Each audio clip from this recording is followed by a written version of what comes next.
Hey, what's up? So, you want to learn about recursion. Alright, let's break it down. So recursion is when you take a big problem and you find a way to break it down into smaller, similar problems, answer those, and then that will help you answer the bigger problem. Seems a little strange? Let's try an example using toys. Today is a special day. There's a discount on spatulas at the local store, and Marco is ready to claim his. However, when Marco gets in line, he notices that there's a lot of toys in front of him, and he worries that he might wait all day just to learn that the store has sold out of its 12 spatulas. So Marco wants to know how many spatulas everyone in the line in front of him will be purchasing. Now, Marco could get out of the line and ask each person, hello, but he risks losing his place and getting replaced by someone else. He may come back to find that other people have filled his spot, leaving him with no spatula. Marco can solve this problem without losing his place in line by using recursion. Marco knows that he himself will be purchasing one spatula, but what he really wants to know is how many spatulas everyone in front of him in line will be buying.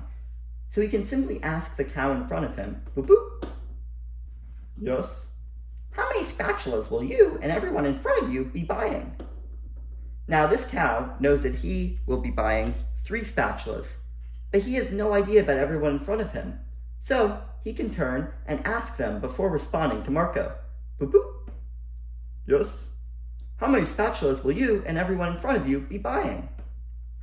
Now, this guy knows that he'll be buying 2 spatulas, but he doesn't know about everyone in front of him, so he does the same thing and asks. Boop boop.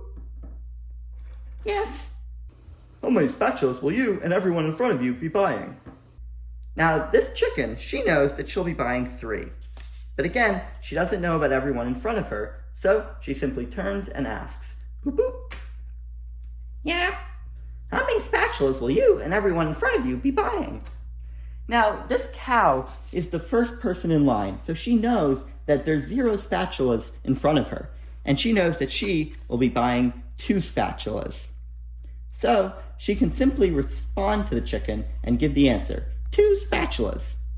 Now, everyone in line is waiting for their answer, but finally the chicken has received an answer, 2.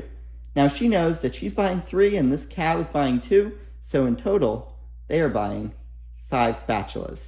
So she can respond back to this guy in behind her. And he knows that 2 plus 5 is 7.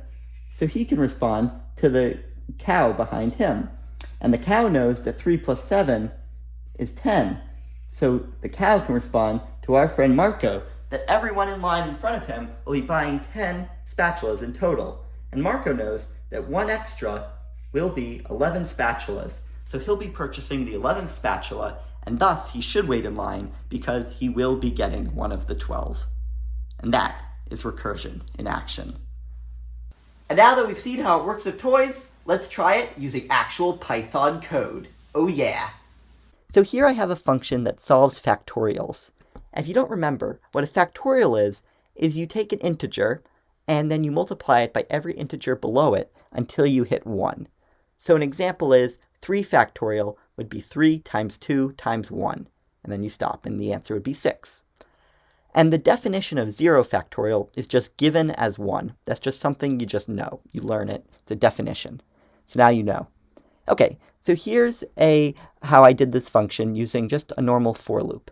I would just start at 1, and I would go all the way up until the num, and the reason I put a plus 1 here is because in Python, the upper limit of a range isn't included. So you always have to go plus 1 to whatever the last number you actually want to iterate through is.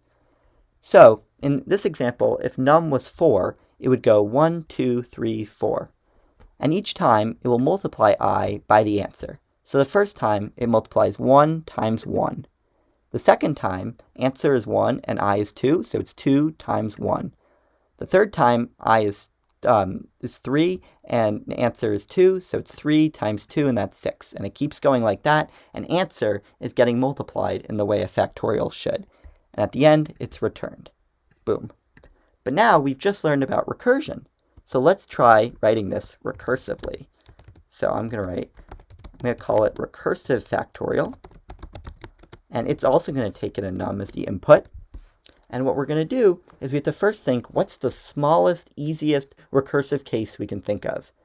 And if you remember, I told you that the definition of 0 factorial is 1. So I'm going to say, what if num equals 0? We're just going to return 1. That's the rule. In every other situation, we would just multiply num, so I'm going to say return num, times the recursive factorial of num minus 1. So 1 less than the num. Now, you can tell this function is recursive because we use the exact same name of the function inside of it. We're calling the function from the function. It's kind of meta. And that's why we have to have a base case that doesn't do that, so that eventually it will hit a simple enough problem and then return an answer that the next function can use until finally the big function gets the answer it needs. So here, let's say we had num as 4. So num is not equal to 0, so we would return 4 times the recursive factorial of 3. Now we have to wait to return this because we don't know what the recursive factorial of 3 is. So it would go back in, call the function again with 3 as num. 3 is not equal to 0, so it would return 3 times the recursive factorial of 2. Okay? We don't know what the recursive factorial of 2 is, so now it's waiting. These are just like the people in line. You can imagine when the chicken was waiting to find out how many spatulas the cow and everyone in front of the cow is going to buy. They're all waiting. So then we do the recursive factorial of num minus 1, and we keep doing that until eventually the num equals 0. And we know that factorial of 0 is 1, so we return it. Now the next person waiting in line gets that answer, can multiply their num by it and return that. And the next person in line can get that answer and multiply it by their num, and so on until it gets back to that first person in line, that Marco that was waiting for the spatulas. And that's how we use recursion for factorial.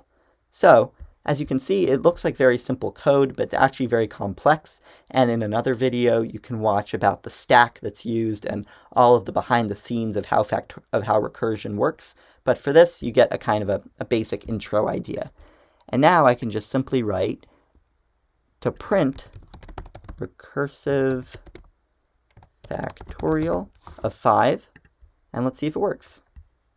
I'm going to press enter, and you get the answer 120. So factorial of 5 is indeed 120. If you don't believe me, you can try it out on your local calculator. And that's it. I hope you guys enjoyed learning about recursion. There's plenty more to learn, but this is a great starting point, and I hope you guys had fun today. All right, keep breaking down problems.